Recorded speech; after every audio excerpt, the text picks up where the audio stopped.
passing over the world like a blanketed wave. And I believe there have been different versions of it. I believe there was a version that came around earlier, and a lot of people were sick, but nobody investigated it because they assumed it was the flu. And they like most diseases, you assume that your body will get over and you fight it. I believe another strain came around, and this one was definitely for the population control and for the weak. Without, and there are some exemptions to the rule. There are young people that will get sick and die from it, And so I believe that after a certain amount of time that this disease has been out, if you haven't had it, that means, or you haven't exhibited symptoms, that means you might have had it, but you didn't have symptoms. And so you were more or less a carrier, because the way the virus acts, it acts airborne. It's just being passed around way too easily for it to just be droplet. The flu doesn't really get around this much, but we'll never really know because our government isn't very honest with us. Well, and you don't have enough tests to back up the theory. And so I believe that everybody, in higher power has different ambitions and different priorities. I believe our president's priority is the business aspect of it, but, I wouldn't take it lightly. If you have someone over the age of 70 years old, I believe there's a 50-50 chance. Everybody will get this. Everybody will get this. Everybody's supposed to get this. I think I got it back in October, November time when it was still. The thing is, I feel like I got it while it was still supposed to be in China, which just freaks me out. And because I had severe like walking pneumonia for a while, like it wouldn't go away. I was coughing up big balls of stuff in the morning.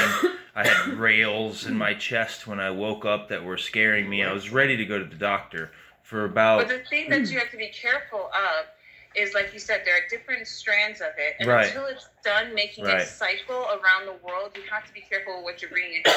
You're young and healthy, but you need to be careful. I'm noticing that patients that get intubated, if you feel like you're sick and you're feeling like you're having trouble, go get yourself tested, get yourself checked out immediately. Just so at least you're positive, 1. 2, don't let the disease get to the point where you are having such trouble breathing that they have to intubate you, because once you're intubated, you do not survive. You're not surviving. Here in this hospital on my floor, there hasn't been one patient that we've been able to extubate and survive. Not one. Everybody has died.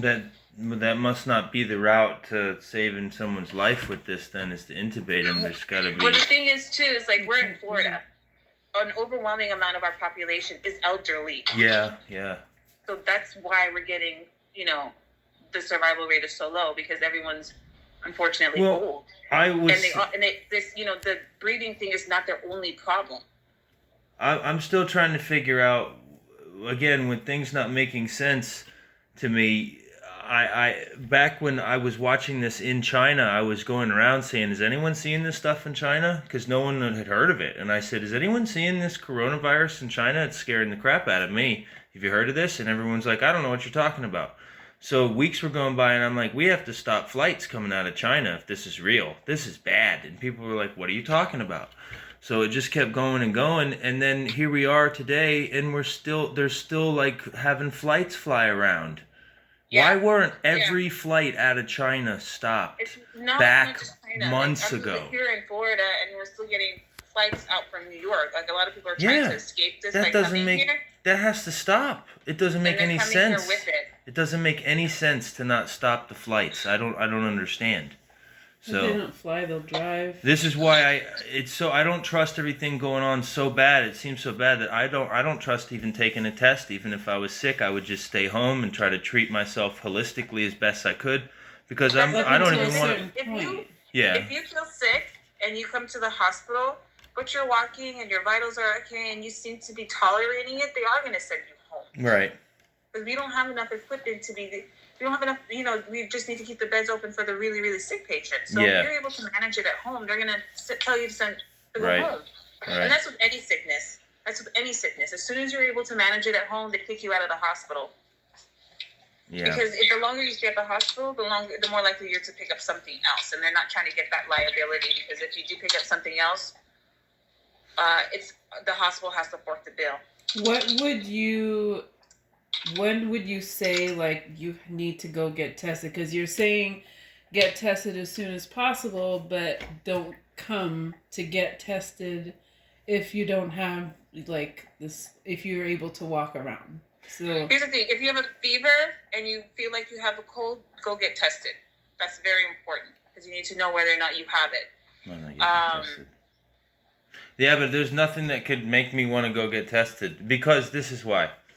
The way that they're talking about we need to track people, we need to know who's positive and who's not.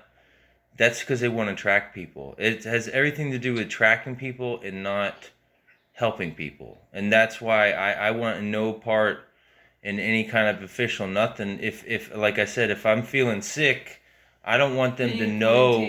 And here's another thing: I don't trust these tests. If the test, one of the health directors in Georgia was saying none of these tests are proving anything, and there's something in your cells called an exosome, and it looks, I don't know if you've heard of exosomes, but exosomes look just like the coronavirus. So how do I know that these tests aren't like saying, oh, you got something that everybody's got, they're faulty, and it detects all kinds of false positives, and I'm not having no test done to me, nothing. I'm not going nobody for nothing because I can't trust this. This is so sinister on the face of it.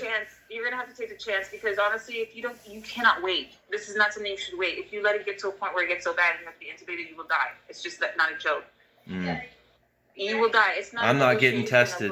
I'm not getting tested, and I don't care. Then you have to self-quarantine away from everyone. That's what I'm saying, but I'm not sick. Especially Kassoon because she has asthma. Yeah, right, but I'm not sick. Be very careful with Kassoon and her asthma. All right. Well, because she's young, but if she catches it with the asthma, it could kill her. It's not even like, oh, she'll be really sick or blah, blah, blah. It could kill her. Right. But I'm not sick. Your kids can get sick and survive, but like. But I could have it right now. But I could have it right now because it stays dormant in people. Everybody could have it all the time. Everyone's giving it to everybody, but we just. But that's where the like shaming in public comes in. People getting arrested for coughing now. So it's like you can't like literally. So if I have it and it's dormant, I could still be giving it to her. I don't even know I have it for 2 weeks. It's the most. Oh, for this one? Yeah. All right. Let me get out of this then. It's a crazy radical thing, and I don't like it. It's like go to work, but feel ashamed everywhere you go to try to make money to feed your kids. It's like this whole thing is disgusting. It's sinister. It's so severe sepsis or regular sepsis? So sinister. Hold on 1 second. Well, it's nice to hear it straight from you, Pearly. It's nice to hear it straight from you. Puts things in better perspective for sure. It's just I still could get it and give it to everybody and not even have already had it. That's and carry it again. I feel like I might have had it already, and I'm okay. Like if I have to get tested, I want to get tested for antibodies. I want to know that I've already been through it. If I caught it, I don't think I'm gonna show symptoms like everybody else. So hold on. Here it is. So like, just be mindful of like making sure that like you don't carry it into the home. Yeah. Have you been having any issues, Kassoon? No, I have stopped taking my allergy medicine just because I'm home anyway, and I just don't want to take it.